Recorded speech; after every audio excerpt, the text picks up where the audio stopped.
তার এরিয়ার লোকজনরা বলে নডি রুমিন। নডির অর্থ কি আমি জানি না, আপনি জানেন কিনা আমি জানি না। নডি না নটি এর অর্থ কি আমার ধারণা নাই।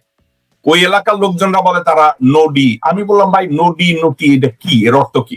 দর্শক কিন্তু আমি জানি না নডি বা নটির অর্থ কি। আপনারা যদি কেউ জানেন স্ক্রিনে আমারে লিখতে পারেন, আপনারা আমারে বলতে পারেন।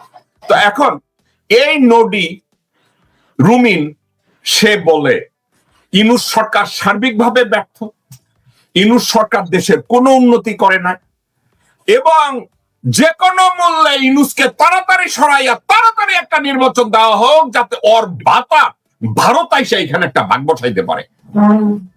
যে ব্যক্তি নিয়োগ পাওয়ার 3 দিনের মাথায় প্লট পাওয়ার জন্য পাগল হয়ে যায়, যে ব্যক্তি আজকে ইসকনের একটা ফিতা বাইন্দা লোকজনের সামনে রাবণের গীত গায়, সীতার গীত গায়, এর মতো লোক, এর মতো একজন নটি, তার উপরে বাংলাদেশের 17 কোটি মানুষ বা বাংলাদেশের রাজনীতি অথবা বাংলাদেশ জাতীয়তাবাদী দল এর মতো। ও একজনে লিখছে নটি মানে বেশ্যা।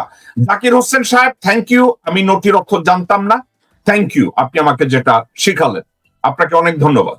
তো এর মতো একটা মানুষের প্রতি বাংলাদেশের রাজনীতি এর মতো মানুষের কাছ থেকে কি ভালো কিছু আশা করতে পারে? আপনি যদি অ্যাডভোকেট কাজী আব্দুল্লাহ আল মামুন, আমি জানি আপনার জন্য এটা কষ্টকর, কারণ অলি আহাদকে আপনি খুব সম্মান করতেন, এটার উপরে আপনি কিছু অ্যাড করতে চান কিনা? দেখেন, আপনি যেভাবে আশা করেছেন আমি সেভাবে উত্তর দেব না। আমি শুধু একটা কথা বলি, হযরত উমর ফারুক তার সামনে যখন নাকি একটা তার ছেলে মদ্যপান করার কারণে যে কটা দুর্রা মারার রায় হলো বিচারে, তো উনি জল্লাদের হাত থেকে নিজে নিয়ে নিলেন দুর্রা। যে কটা শাস্তি দেওয়ার কথা ছিল নিজের সন্তানকে, তো উনি সে কটা উনি প্রয়োগ করলেন, দুর্রা বললেন। তার আগেই তার দম বের হয়ে যায়। তারপরেও তার লাশের উপরে অবশিষ্ট উনি করেছেন। তখন চোখে মুখে তার ছিল খুব অগ্নি। দেখেন, বাবা হিসাবে উনি ন্যায় বিচার করেছেন। তারপরে কিছুক্ষণ শান্ত হয়ে উনি আবার সন্তানকে বুকে জড়ায় খুব কান্নায় ভেঙে পড়লেন। তখন সবাই বলে, হে আমিরুল মুমিনিন, আপনি নিজ হাতে আপনার ছেলেকে শাস্তি দিয়ে হত্যা করলেন, আপনি আবার বুকে জড়ায় ধরে আপনি কাঁদছেন, আমাদের বুঝায় বলেন। তো উনি বললেন, আমি যখন বিচার আসনে থেকে তাকে শাস্তি দিচ্ছিলাম, আমার চোখে ছিল প্রচন্ড ক্ষোভ, ঘৃণা, অন্যায়ের প্রতি। তখন আমি আমার সন্তানকে দেখিনি। যখন তার বিচার হয়ে যায়, তখন আমি বাবা হিসাবে চিন্তা করলাম, এখন যদি আমার সন্তানের শোক পালন না করি, তাহলে সন্তানের প্রতি অবিচার করা হয়। সেই ন্যায় বিচারের খলিফা রাশেদিনের যুগে আর আজকে আধুনিক যুগে যদি আমরা দেখি যে পিতার দোষে পুত্রকে দায়ী করা যাবে না, ঠিক তেমনি ভাবে আমরা বলি পুত্রের দোষে পিতাকে দায়ী করা যাবে না। তো কাজেই আলেমের ঘরে জালেম হয়, জালেমের ঘরে আলেম হয়। আমি যদি আজকে অলি আহাদ ভাই বয়সে বড়, আমাকে অত্যন্ত স্নেহ করতেন, শুধু স্নেহ করতেন, বিশ্বাসও করতেন। কারণ সেই সময় মানে অনেক বড় বড় জাতীয় সিদ্ধান্ত আমার সাথে কনসাল্ট করে নিচ্ছেন এবং আমি তাকে 5 মিনিটে কনভিন্স করতে পেরেছিলাম। উনি যখন মারা যায় তখন আমি ঢাকায় ছিলাম।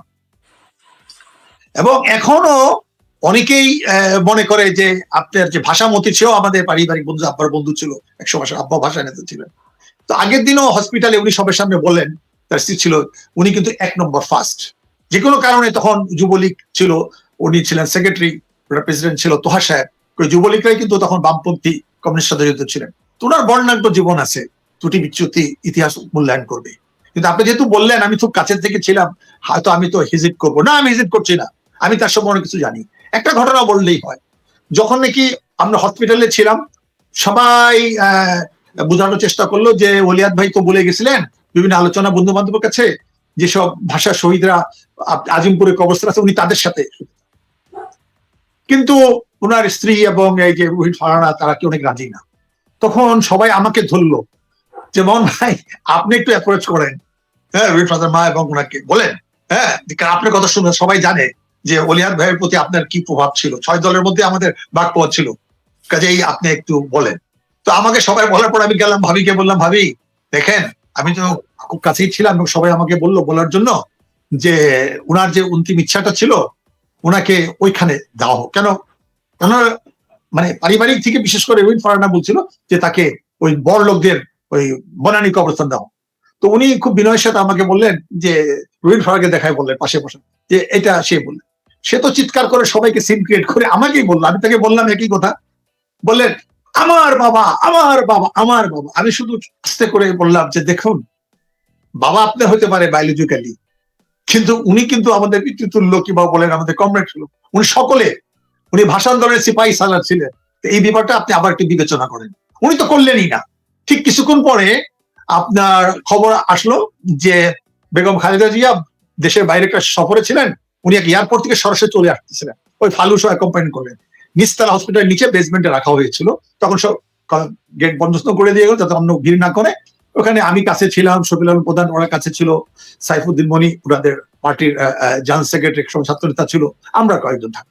উনি দেখলাম যে খালেদা জি আসলো, উনি ক্যামেরার সামনে একেবারে কান্নায় ভেঙে পড়ে খালেদা জিয়ার বুকে সবচেয়ে দেখালো যে যত না তার বাবার মৃত্যুতে উনি দুঃখ পেয়েছেন, তার চেয়ে খালেদা জিয়ার সামনে উনি ভেঙে পড়লেন এবং দেখালো।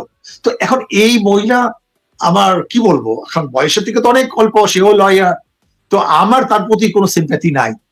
তো কাজে উনি শুনে ভালো বলেন, ভালো বক্তা, কিন্তু যখন নাকি দেশের স্বাধীনতা সার্বভৌমত্ব বিক্রি করে দিয়ে যদি যখন দেশের মানুষের সাথে উনি বেইমানি করেন, সে আমার সন্তান হলে আমি তাই বলতাম, যেটা যার কারণে আমি প্রথমে উদাহরণ দিলাম আমিরুল মমিন উমরের কথা। তো কাজেই আজকে আমি মনে করি তার কোনো নৈতিক রাইট নাই তার বাবার নাম ব্যবহার করার। কাজে সেই কারণে আমি বলছি অলিয়াদের সন্তান হিসাবে উনি ইভেন তার ওই এলাকার ওই কনস্টিটিউশনে উনি ফেল করবে। আর যদি ওই আমার যদি সুযোগ থাকে আমি শুধু একটা স্টেটমেন্ট দিব যে অলিয়াহাতকে যারা সম্মান করে ওই এলাকায়, তারা কিন্তু ওই বেনিফিটটা যেন তার মেয়েকে না দেওয়া হয়। ধন্যবাদ জাকো ভাই। আমি আপনাকে যদি বলি, আপনার কথাটাকে আমি আবার একটু ইলাবোরেট করি।